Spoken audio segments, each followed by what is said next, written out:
Master sir master சொல்லுங்க அண்ணா. ஏன் கூட டான்ஸ் ஆடணுமா? என்னப்பா டான்ஸ் ஆடணுமா? நீங்க ஆடுவீங்களா? ஆடலாமா மாஸ்டரோட? நீங்க டான்ஸ் பண்ணுவீங்களா?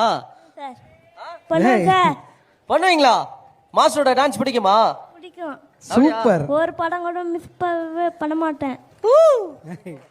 மாஸ்டர் நீங்க டான்ஸ் ஆடுவீங்களா? மியூசிக் போடுங்க.